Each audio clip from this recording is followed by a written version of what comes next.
Now I told you I was not going to show you my auto train set until I had a special piece of equipment Kitbashed, and it's coming up now.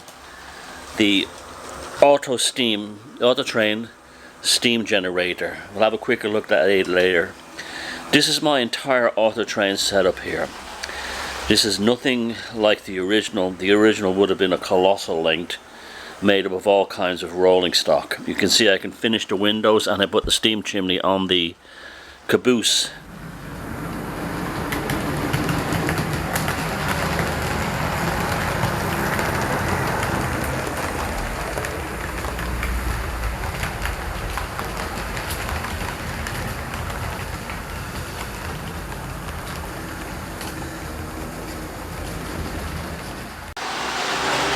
As I said, the auto train was gigantic, and you'd need an enormous layout to have the entire thing.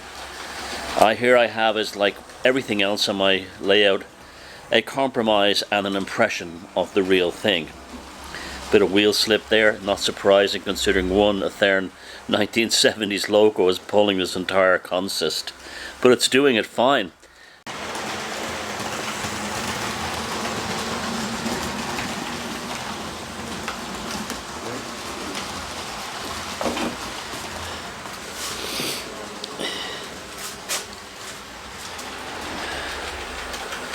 We'll just stop the logos here.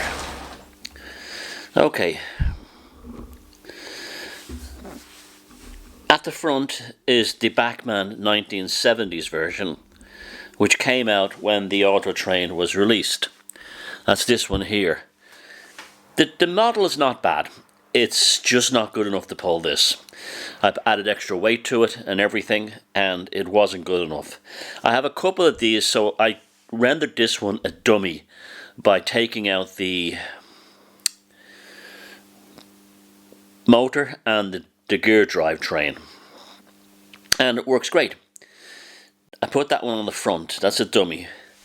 The entire consist is being pulled by this Athean, very old auto train made in the 1970s when the real train was running. It has some issues with it. It has the wrong font to begin with for the auto train logo, and the handrails should be painted in white, not black. And I was thinking about painting them in white, but I decided to leave them alone. But its main attribute is it is a colossal puller. I put some extra weights in it too, so lead weights, so I give it a bit more traction. But it can pull this entire consist as well as pushing the Bachmann dummy in front, and it works superb. I don't know. It's funny when you go on to modern train groups and people talk about the Athean Blue Box, the ones not with the rubber band drive, but the first series of motors. It's a larger motor, and they find fault with it. But that was way ahead of anything that was available for most English-speaking countries at the time. I can only think the only better motor was the one on Fleischmann trains in Germany, which was a pancake motor. But to offer a central drive motor, pick up on all 8 wheels, or 12 wheels if you had 2 bogies with 2 trucks with 6 wheels on each one, and be very reliable, 2 flywheels. What more could you ask for? And okay, it's not up to date with the latest stuff, but it's still superb. It does the job. Unlike all the Athean Blue Box models, it opens the door for customization and upgrading and so on. I'm leaving this one as it is. I'm perfectly happy with it. I'm not a perfectionist in this hobby. Now let me show you the next piece of rolling stock, which is the reason really for this video. This is the real reason for this video. One of the drawbacks of the auto train project, although they use state-of-the-art General Electric U-36B locomotives, the reason they did this was they were running mostly on the Seaboard Line system, and they wanted the same locos that the Seaboard system used. Here's one here sticking out of the shed in American bicentennial colours. That one still has the original drive, but these are freight locomotives. They're not designed for hauling passenger rakes, so the train heating was needed.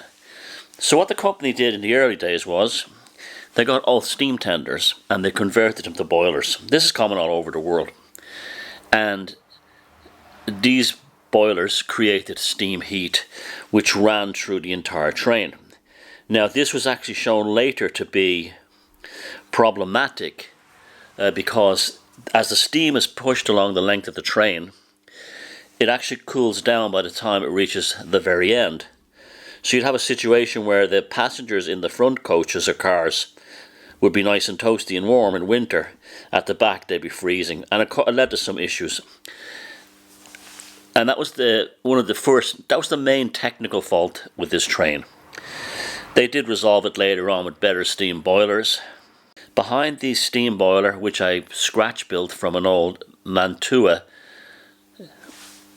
12-wheel steam locomotive tender that was in my scrap box, never throw anything out. It came in a junk pile or spares and repairs pile that I picked up, and it's not by any means an accurate model. It's not state of the art, it's not anything. I went from a couple of photographs I could find online, but it works. It captures the essence of the actual model. And the sides are basically just laminates from photographs. I create them up in a Photoshop type program based on the pictures, and again they're not perfect, but it captures the impression. It captures the essence of steam tender number 130. And there's a few of these. I think they also converted a baggage car, an express baggage car, or an express freight car into one also. The passenger car behind it is a Bachmann 1970s model. They have 6-wheel trucks, 6-axle trucks, and it's 3 axles on each truck or bogie. And I took the center wheel out because it was causing drag. It was only the numbers of wheels on these coaches, unless you have 2 very powerful locomotives, which I don't, they have a lot of drag. So I reduced the drag by taking the center wheel out of each truck, and you wouldn't know. You just wouldn't know they were gone visually. Now these are bi-level coaches with full domes, but these weren't the only kind of trains that ran on the auto train. There was also standard coaches. A lot of them were procured from the Union Pacific Railroad, and they were eventually, not always, painted in the auto train livery, which was a specially commissioned graphic design by an artist to actually create, and what a beautiful livery it is. I don't have any of them, and I don't have a baggage card. I would like to get a baggage car for this, but I don't think that the locomotive could handle any more than what it's pulling right now.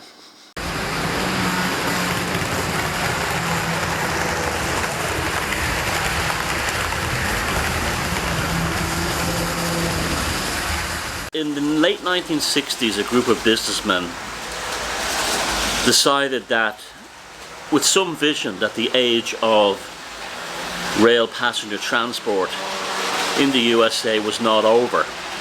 Although many rail companies at the time were giving up their passenger service after the loss of the US mail contracts, which paid for these passenger services,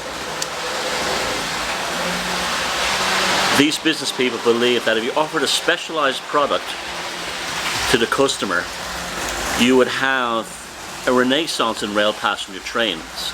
And from this came the idea of the auto train.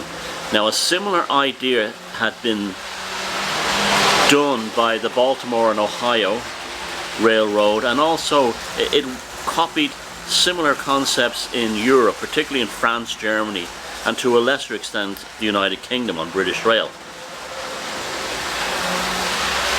The train targeted people who go on vacation in Florida from the northeast of the United States